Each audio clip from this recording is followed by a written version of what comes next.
In 1521, when Magellan landed in Leyte, he planted the cross of Christianity, but also claimed ownership and possession of the entire island. But that was 1521. 70 years for the Moros scholars in the 1st century. I also had I did a research. 70 years before Magellan, Islam was already planted here. Nandito na yung mga evangelist. So when Spain said, kunin ko pati Mindanao, and I would call everybody, the natives there, our forefathers, I would call them Filipino to honor King Philip. Doon ang si Magellan nagtatrabaho. Islam was first brought by Arab traders in the late 13th and early 14th centuries. 200 years before the Spanish invasion, these Muslim merchants originally came from present-day Malaysia and Indonesia. They landed in Sulu Islands and preached Islam to the indigenous population and built the first mosque in the Philippines in the town of Simunul in Tawi-Tawi in the mid-14th century. The Islamic propagation reached as far as the Kingdom of Tondo in current-day Manila in Luzon in the northern Philippines. It is notable to see that there was no clear record of armed conquest made by the Muslims against the local people, and it seemed that they embraced Islam voluntarily. Muslims believe that the past Muslims were invited into Islam by the good manners possessed by the preachers towards Islam. Different states and colonies embraced Islam without being subjugated by a Muslim military.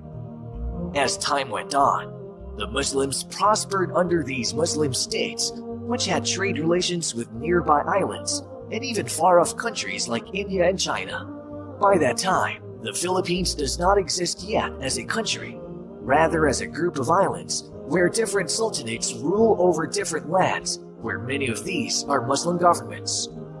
The first attempt to conquer the Philippines was made by a Portuguese sailor working for Spain named Ferdinand Magellan in 1521.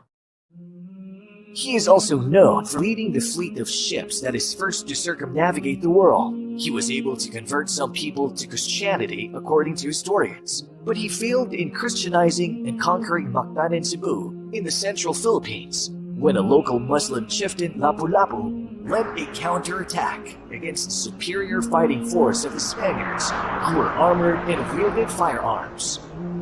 Lapu-Lapu led a group of warriors armed with machetes, sword, and bamboo spears and fought the well-armed and armored conquerors on the seashore. Lapu-Lapu killed Ferdinand Magellan, thus earning himself the title as the first Filipino freedom fighter.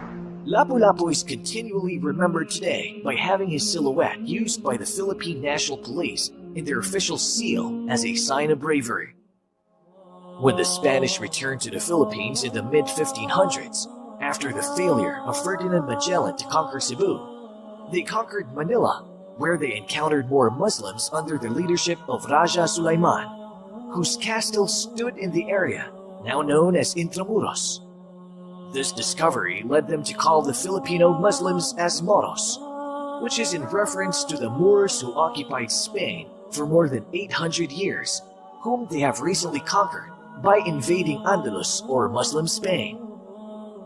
In 1575, the Spanish started spreading Catholicism in the Philippines through the use of missionaries. But these missions are often accompanied also by conquest and invasion, where the vanquished Filipinos are subjected to forced labor and other cruelties. This has been recorded in history as an era of human rights abuse that even the non-Muslim freedom fighters and the intellectuals like Jose Rizal and Andres Bonifacio tried to address. Though much of the Philippines converted, the Moros, however, stood firm in their faith. Great Muslim leaders such as Sultan Kudarat of Mindanao and Raja Sulaiman of Manila continued the legacy of Lapu-Lapu in their fight for freedom. Upon the fall of Muslim territories in Luzon and Visayas in the central Philippines, most Muslims fled to the Muslim strongholds in the area that is now known as Muslim Mindanao or Bangsamoro.